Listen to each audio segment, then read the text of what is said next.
माननीय रेवाड़ी जिले की पूरी प्रेस और सभी प्रेस के साथी, सहयोगी और पीछे खड़े माननीय प्रेस के सभी प्रशंसक, और मेरे साथ बैठे हैं हमारे गुरदयाल नंबरदार जी, पूर्व चेयरमैन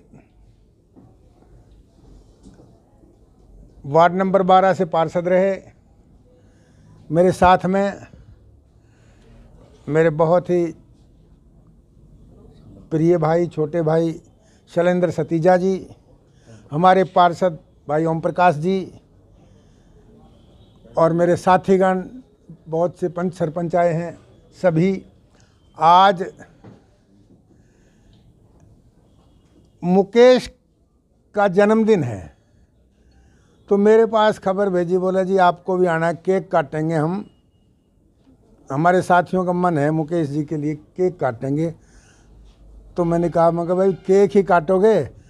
तो मैं भी बीजेपी में शामिल होने के बाद माननीय प्रेस के सन्मुख गया भी नहीं हूँ। मैं भी वहाँ दो बात करना चाहूँगा, फिर उनको भी आमंत्रित करो, वो केक भी काटेंगे, आपको बधाई भी देंगे। तो ये एक किस्म से ज़बरदस्ती बधाई हो जाएगी। तो इसको लेके आज का ये किया गया था, और मेन विषय यही था कि जैसे मैं भारतीय जनता पार्टी में काफ़ी अंतराल के बाद शामिल हुआ, तो आपको पता है कि मेरे दिल में तो शुरू से बीजेपी थी, प्रेस लिख भी रही है, अंदर से मैं बीजेपी था। और अब विशेष तौर पे जिस तरह से राम मंदिर बना, मोदी जी ने सरकार को वो दिशा दी है कि आज भारत ऊंचाई की तरफ बढ़ रहा है। हर व्यक्ति महसूस कर रहा है कि आज भारत बढ़ रहा है, तरक्की कर रहा है, ऊंचाई की तरफ जा रहा है।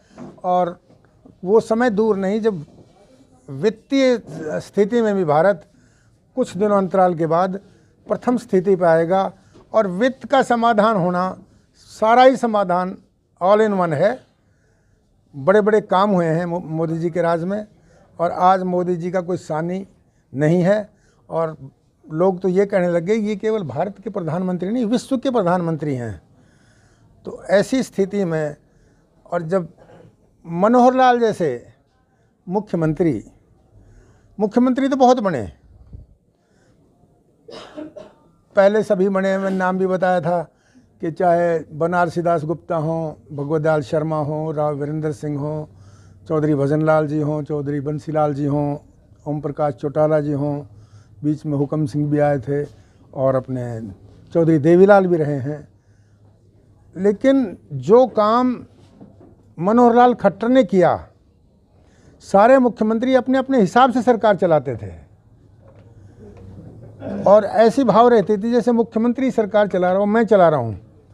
पहले बार एक परिवर्तन, सुखद परिवर्तन देखने को मिला है कि जब मनोहर लाल सैनी ने कानून और व्यवस्था का राज सुधारने का प्रयास किया है। व्यवस्था दे रहे हैं वो, और व्यवस्था अगर मिल जाती है पूरी तरह से, व्यवस्था देना बड़ा टफ काम है, बड़ी मुश्किलें होती हैं, बड़ा समय लगता है, और विपक्ष का विरोध भी झेलना पड़ता है, कुछ कमियां भी रह जाती हैं। लेकिन जिस दिन व्यवस्था पूरी हो जाए, उस दिन सब नागरिक सुखी होंगे, क्योंकि व्यवस्था बनने के बाद किसी को किसी मंत्री के पास जाने की आवश्यकता नहीं, अधिकारी के पास जाने की आवश्यकता नहीं होगी, और ऑटोमेटिक काम होंगे, और ये सुखद परिवर्तन आएगा।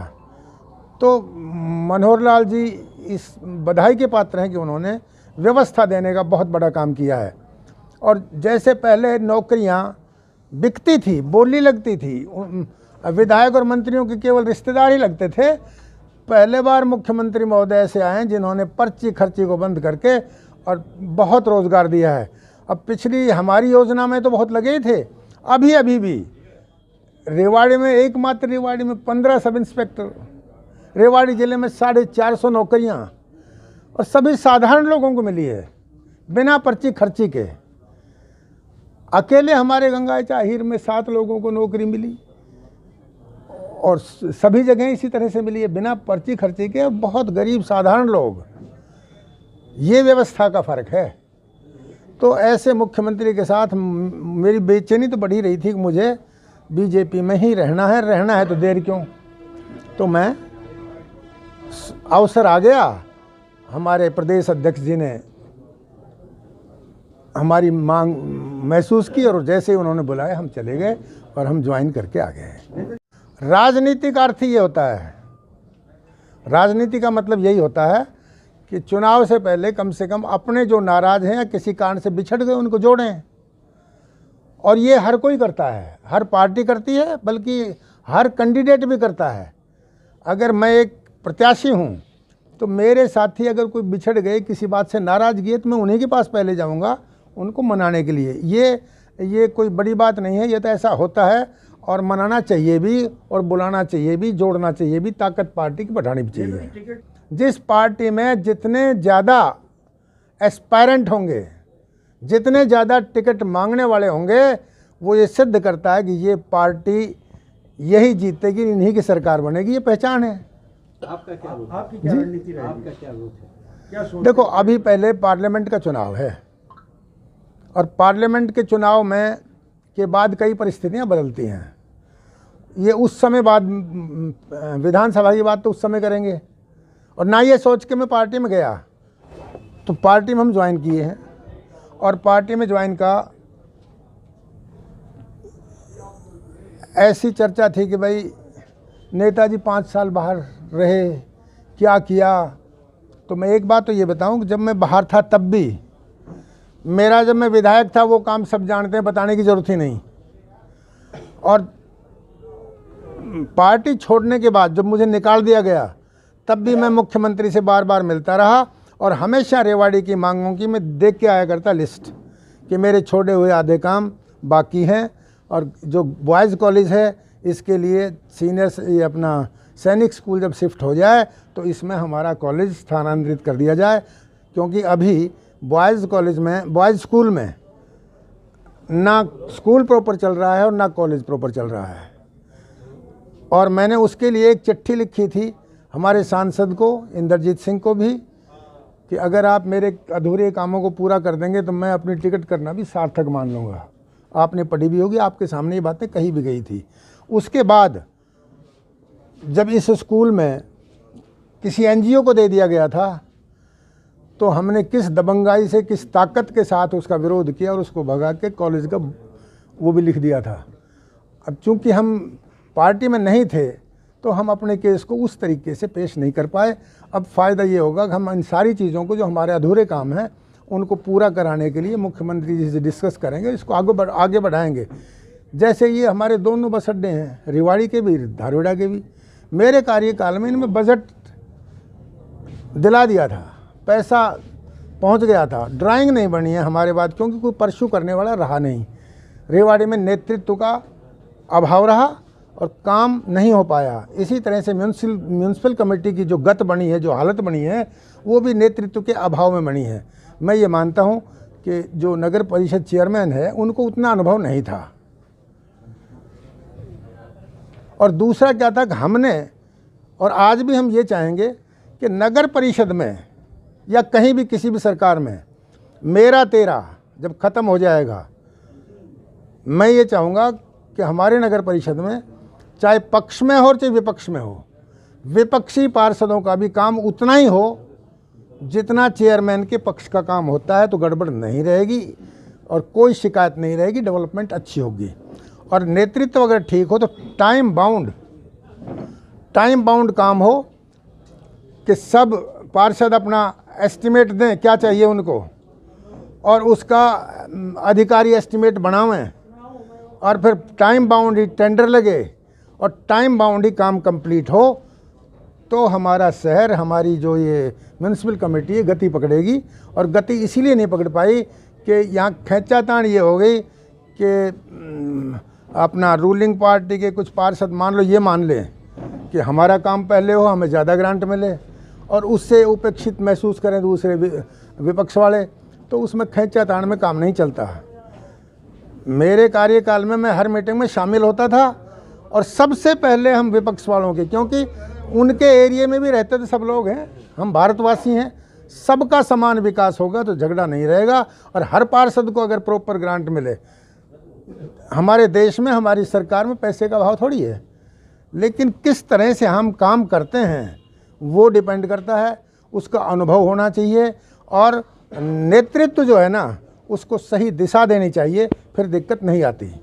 अब मोटे तौर पे ये प्रेस कॉन्फ्रेंस करने का मेरा मतलब, चुनाव भी अभी दूर है, सबसे बड़ा मेरा मकसद ये था कि हम आमंत्रित करें 16 तारीख को, जब एम्स में इतना बड़ा जिसकी हम इंतज़ार कर रहे थे, सारा क्षेत्र इंतज़ार कर रहा था, उस एम्स को बनाने में कितनी ज़्यादा शक्ति लगी है, कितने लोगों ने अपनी ताकत लगाई है, ये बड़ा विषय है।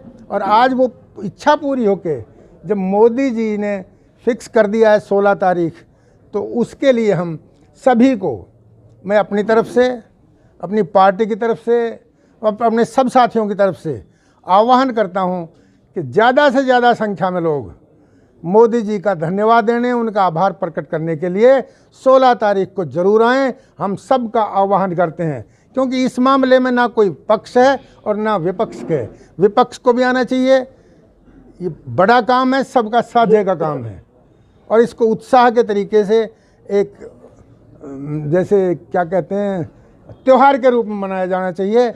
जैसे रामलला का स्वागत हुआ, उसी तरह से एम्स के लिए हमारे क्षेत्र में रामलला की देन आ रही है और हम उसको स्वागत करें। मुख्यमंत्री जी का सबसे बड़ा आभार, हमारे सांसद का भी आभार कि उन्होंने भी यथायोग सहयोग दिया। बाकी इसमें और लोग जैसे मनेठी संघर्ष समिति, उसको भी बहुत बहुत बधाई, इतनी बधाई कि उन्होंने बहुत लंबे समय तक इसको जीवित रखा, जागृत रखा, इसकी मांग करते रहे, और उसकी पीड़ा मंत्रियों को, उसकी पीड़ा बड़े लोगों को, या जो ये कहते हैं श्रेय लेने के मेरे जैसे, उनको भी ये रहती यार ये नहीं हुआ तो गड़बड़ हो जाएगी। तो मैंने तो ये भी सोचा है, बल्कि आज मैं डिक्लेयर भी करता हूँ कि संघर्ष समिति को हम 16 तारीख को मोदी जी आ रहे हैं, संघर्ष समिति को 16 तारीख के बाद सबको उनसे मिल के और सम्मानित करेंगे इसी जगह। तो ये मेरे दिल की भावना है, क्योंकि वो ऐसे योद्धा हैं जिनका भी बहुत बड़ा योगदान है। और कमेंट किया है संसद में कि ये नहीं हुआ, वो नहीं हुआ, इसका बजट कम मंजूर हुआ है, तो मुझे कहना पड़ रहा है कि दीपेंद्र जी और जो दूसरे लोग कम से कम एम्स के मामले में राजनीति ना करें, खुशी मनाएं। हम ये कहते हैं सबका सहयोग है, जो दूर बैठे हैं उनका भी सहयोग है। ये 22वां एम्स है, ये पूरे देश के लिए भी गौरव की बात है, हरियाणा के लिए तो है ही है, और जिला महेंद्रगढ़ दक्षिणी हरियाणा के लिए तो बहुत बड़ी बात है। आपकी क्या भूमिका रहेगी इन लोकसभा चुनाव में? मेरी भूमिका रहेगी कि जो मोदी जी के कमल का निशान ले आएगा, मैं मोदी जी के कमल के निशान की पूरी मदद करूंगा जितनी मेरी शक्ति है। इतनी बीजेपी किसको भी टिकट दे दे, किसको भी दे दे। मैं एक बात और कहूंगा बीच में, मैं एक बात और कहूंगा बीच में, मैं दावेदारी नहीं, मैं एक बात और कह रहा हूं। 2014 में और 2019 में दोनों बार मैंने एक बात कही थी कि किसी साधारण से साधारण कार्यकर्ता को टिकट मिल जाए, साधारण से साधारण को, जिसको शायद कोई नहीं जानता हो, मोदी जी के जलवे के कारण, मोदी जी की हवा से, मोदी जी के नाम पर राष्ट्र निर्माण के लिए वो ही जीत जाएगा, छोटे से छोटा आदमी से अदना आदमी। तो दी तो थी 19 में क्या हुआ फिर? कहाँ 2019 में? नहीं, मैं ये कह रहा हूँ जीते कि नहीं उसमें? सांसद सांसद की चर्चा चल रही है। कहता हूँ कि पिछली सरकारें कांग्रेस की रही या किसी और दल की रही, पिछली सरकार चोरों को बचाती थी, चोरी को दबाती थी। ये पहली सरकार वो बनी है जो अपनी सरकार में चोरों को उजागर करके, उनकी जांच करके, उनको अंदर देके दंडित कर रही है। इससे बड़ा सुशासन। सहकारिता घोटाले में कितने लोग अंदर हो गए? मैं पूछ रहा हूं, मैंने चौकीदार कब जवाब? मैं ये कहता हूँ कितने लोग अंदर हो गए। और अगर मैं ये कहता हूँ, और अगर कोई भी है बड़े से बड़ा किसी पद पे, अगर उसका दोष पाया जाता है तो बख्शा थोड़ी जाएगा। मैं ये कह रहा हूँ कोई भी व्यक्ति जो कमल का निशान लेके आएगा मैं उसकी मदद करूंगा, कमल की मदद करूंगा, मैं मोदी जी की मदद करूंगा। विधायक जी, ये थोड़ा स्पष्टता से जानना चाह रहे हैं, राव इंद्रजीत सिंह को टिकट मिली तो आप क्या मदद करेंगे? उनके परिवार के किसी व्यक्ति को टिकट मिली तो भाई टिकट की आज पता नहीं, आप लोग पत्रकार हैं, इतने सीनियर लोग हैं, आपको पता है कि आज पार्टी कोई भी चमत्कार कर सकती है। बड़े से बड़े लोगों की टिकट कटी है, बड़े से बड़े लोग ठिकाने पे लगाए गए हैं, बड़े से बड़े लोग का अच्छा हिसाब हुआ है। मैं ये नहीं कहता, बाकी मैं ये कहता हूँ जो टिकट जो ले आएगा सिंबल, कोई भी ले आए, वो एक आदमी का नहीं, व्यक्ति विशेष का, कोई भी ले आएगा। तो बात जोड़ दो ना, राव की टिकट भी कट सकती है क्या? यार ऐसा है कि मैं अब तो पार्टी में आ गया, मैं पहले घना ही बोल लिया, अब भी पार्टी में भी मेरे से क्यों कहलवाओ। बधाई देने के लिए जाएंगे, तमाम नेताओं को बताया जा रहा है, बुलाया जा रहा है बर्थडे में। देखो ऐसा मेरे पास तो कोई सूचना है नहीं, तो ना मेरे पास आपके सीनियर नेता अपनी पार्टी के, यार एक बात बता, सीनियर नेता खूब मनाओ, मैं मना कब करता हूँ? तो आप जाएंगे नहीं जाएंगे पार्टी के? अभी भी उनसे 36 का आंकड़ा रहेगा। देखो 99% तो मुझे कोई इनवाइट नहीं करेगा। और जब एक बात बता, मैं मेरे भतीजे का आज जन्मदिन है, मैं ही उसको नहीं कर रहा इनवाइट। ये आपके भतीजे पे आज आपके भतीजे का कुल मिलाकर हम लोग ये जानना चाह रहे हैं कि आपका हमेशा राजनीति से 36 का आंकड़ा रहा और आपने हमेशा उनकी कार्यशैली पर भी सवाल उठाए। तो अब जो लोकसभा चुनाव आ रहे हैं, अब वो लड़ते हैं। अब का जवाब एक है भाई, मेरी टिकट कटी, इट वाज एन एक्सीडेंट, कोई कटने का कारण नहीं था। मैंने काम भी किया था और मुझे टिकट मिलती तो कम से कम 1 लाख वोट से मैं जीतता, सब जानते हैं, जीत निश्चित थी। सुनो, कटवाने वाले ने अगर कटवाया तो हमने उसका जवाब देने का भरसक प्रयास किया और मिल भी गया, उनको तो मिल गया, नुकसान पार्टी को हो गया। उस टिकट काट के अगर पार्टी का ही नुकसान किया है तो उस नेता को आप क्या मानोगे? अब रही आगे की बात, भाई जैसा बर्ताव वो करेंगे, अगर वो मेरे साथ अच्छा बर्ताव करेंगे तो उनसे 100 गुना अच्छा करूंगा। अगर वो मेरे से इतना सा थोड़ा खराब करेगा तो मैं ज़्यादा खराब करूंगा। जवाब ये है। अब रही बात ये भाई कि अब आप क्लियर पूछते हो कि आप लड़ोगे या मुकेश? भाई मैं मुकेश की क्यों कहूँगा, मैं तो यूँ कहूँगा मैं लड़ूंगा। आगे मिला जवाब तो अभी राजनीति विरासत नहीं छोड़ेगी। ऐसा नहीं है, मैं तो और के लिए भी छोड़ सकता हूँ अगर कोई बढ़िया कार्य कर। फिर सुनील मुसेपुर को टिकट दे दे एक बार, क्योंकि पिछली बार वो कम वोटर से हारे थे, 1300 वोटर से रह गए थे, तो पार्टी एक बार फिर चांस ले ले। देखो कार्यकर्ता को, छोटे से बड़े को, सुनो मेरी बात सुनो, कार्यकर्ता वो भी मैं नहीं, मैं असली बीजेपी की बात कर रहा था। पहले जो बात हुई थी, किसी को मिलती है अपन साथ हैं और किसी वैसे आदमी को मिलती है ना तो मरे मन से अपने घर बैठ जाएंगे, तो फिर यानी कि बगावत हो जाएगी, घर बैठ जाएंगे। आप लोग किसी हमारी पसंद के आदमी को टिकट नहीं मिलती है और वो मैं देखता हूँ पार्टी में भी उसकी उपयोगिता नहीं है और गलती से मिल जाए या कोई दबाव में मिल जाए तो मैं अपने घर बैठ जाऊँगा।